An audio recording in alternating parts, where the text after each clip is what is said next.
Fiz esse suporte para secador com um pedaço de pallet.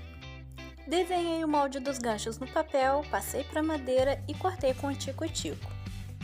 Usei uma tampa de pote de creme para poder arredondar as laterais. Deixei tudo certinho no lixamento. Depois de tudo lixado, fiz os furos para colocar os ganchos. Então foi só parafusar. Envernizei e depois coloquei na parede. Pegou, usou, devolveu. E aí, gostou da ideia?